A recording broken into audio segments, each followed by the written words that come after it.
No, Geordi, I have not. Have you? No, I have not. It is most unusual. Mr. Tricorder. Star Trek did not merely imagine the future. At times, it seemed to be taking notes from it. When the original series arrived in 1966, viewers saw handheld communicators, talking computers, medical scanners, and doors that opened automatically. Most of it looked like fantasy built from blinking lights and painted plastic. Decades later, many of those ideas became ordinary parts of daily life. Later Star Trek series pushed even further with tablet computers, virtual worlds, food-producing machines, and advanced assistive devices. Real technology hasn't matched every detail, but the similarities are often hard to ignore. Which Star Trek invention surprised you the most when it became real, and which one would you most like to own? Let us know in the comments section. Handheld communicators.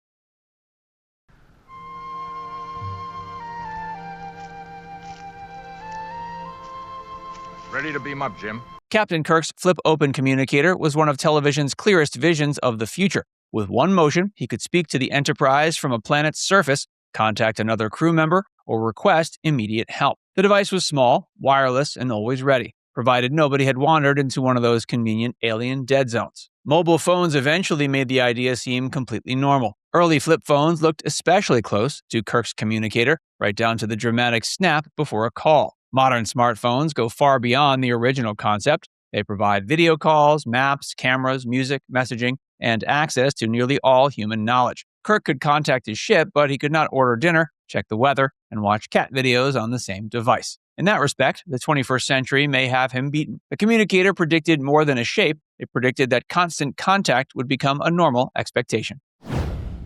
Tablet computers.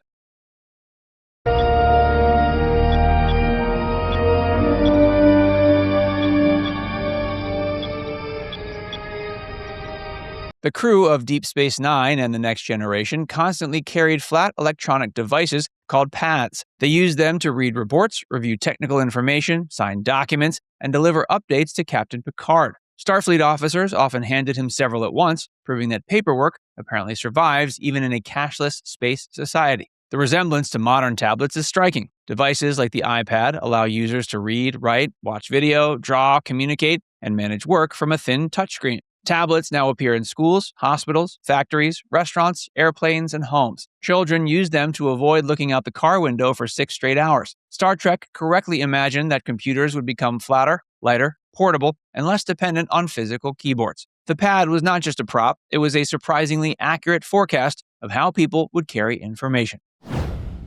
Voice-controlled computers. After that, background on actor Anton Caridian. Working. Kodos the Executioner. Summary. Governor of Tarsus 4, 20 Earth years ago. Starfleet officers rarely sat down to type a complicated command. They simply said, "computer," asked a question, and received an answer. The ship's system could search databases, perform calculations, control equipment, and explain exactly how much danger the crew was facing. It always sounded calm, even when the Enterprise was seconds away from exploding. Voice assistants turned that concept into a household feature. People now ask phones and smart speakers to play music, set alarms, provide directions, control lights, send messages, and answer questions. Conversational artificial intelligence can also follow detailed requests and maintain longer exchanges. These systems cannot run a starship, but they have made speaking to machines feel ordinary. Star Trek understood the future of the computing world would involve machines learning to understand everyday language. That prediction becomes more recognizable every time someone asks a device a question instead of opening a search box. The Universal Translator. The Universal Translator is coming online, sir. Ugly. Giant. Bags of mostly water. Bags of mostly water? An accurate description of humans, sir. Space exploration would become frustrating if every new planet required years of language lessons. Star Trek solved that problem with the Universal Translator, which allowed humans and aliens to understand each other almost instantly. Without it, many episodes would have featured Kirk pointing at himself, repeating his name, and hoping nobody interpreted it as a declaration of war. Real translation technology is moving towards that idea. Smartphone applications can translate written text, signs, menus, and spoken conversations. Some devices listen to one language and play the meaning aloud in another. Video platforms and meeting software can generate translated captions in real time. These systems still struggle with slang, humor, accents, and unusual sentence structures. They are far from perfect, but they allow people with no shared language to communicate in ways that once seemed impossible. The Universal Translator remains ahead of us, but its earliest relatives already fit inside a pocket. Medical tricorders. Blurred vision, dizziness, palpitations. A stinging sensation in the lower spine. It's Tyrellian death syndrome, isn't it? Dr. McCoy could examine a patient by passing a scanner over the body. His tricorder gathered information without surgery, needles, or a long wait in a crowded clinic. Modern medicine has not created one device that can identify every condition, but many tricorder-like tools now exist. Portable ultrasound machines connect to tablets and phones. Wearable devices monitor heart rhythms, blood oxygen, temperature, sleep, and movement. Compact scanners can examine skin, eyes, ears, and internal organs. Artificial intelligence can assist doctors by analyzing images and recognizing patterns. These tools still require professional judgment, but medical equipment is becoming smaller, faster, and more portable. The day of one compact scanner handling everything has not arrived, yet the direction is unmistakable. The Holodeck.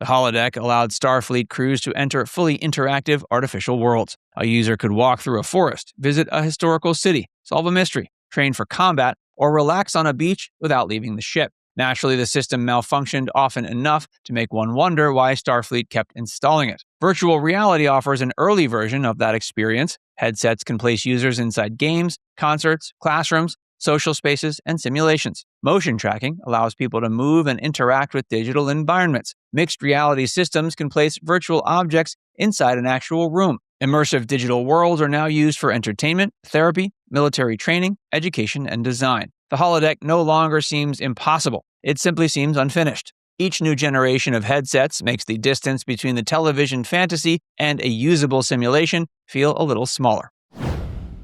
Replicators and 3D printing. Tomato soup. There are 14 varieties of tomato soup available from this replicator, with rice, with vegetables, Bolian style, with pasta, with... Plain. Specify hot or chilled. Hot. Hot, plain tomato soup. On the next generation, replicators could create food, drinks, tools, clothing, and replacement parts almost instantly. Captain Picard's dependable order of tea, Earl Grey, hot, made the machine look like the most advanced office break room in history. Three-dimensional printing follows a simpler version of the same principle. A digital design can become a physical object layer by layer. Printers can now create machine parts, medical models, prosthetic components, construction materials, and edible items. Astronauts have used 3D printers to make tools in space, reducing the need to carry every possible spare part. The machines can't rearrange energy into a complete meal, but they do allow people to transmit a design and manufacture the object nearby. That's surprisingly close to the logic behind a Star Trek replicator. The process is slower and less glamorous, but the basic idea of turning information into an object is already here. Geordi LaForge's VISOR. What exactly does this device do? Well, Data and I have been working on a way to transmit what my visor sees. If it works, the bridge will be able to monitor us. It has restrictions. The information from Geordi's visor is so complex it is difficult to encode.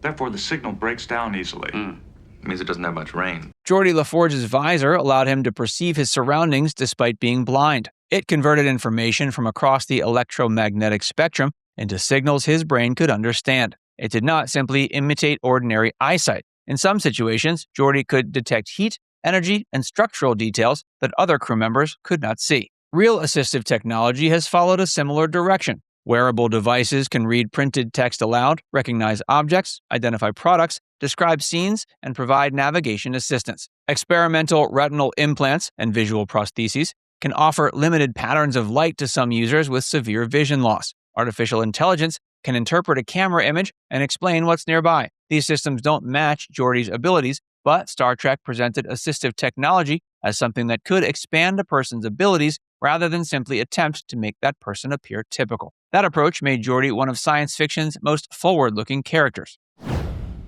Tractor beams. Target the ship. Activate on my command. Tractor beam ready.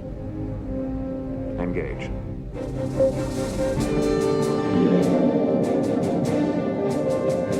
The Enterprise used tractor beams to pull other ships, hold objects in place, and guide damaged vessels to safety. Scientists have created small tractor beam effects using light and sound. Optical systems can move tiny particles, while acoustic waves can trap, rotate, and pull lightweight objects without direct contact. These techniques may eventually assist with delicate manufacturing, medicine, and the handling of hazardous materials. They're nowhere near powerful enough to tow a starship, but the central idea is real. Energy can be shaped in a way that moves matter from a distance. Spock would probably call the achievement fascinating. Scotty would immediately complain that it needed more power. For now, the technology works on tiny objects, but even that would have sounded absurd when the original series aired. Cloaking Technology.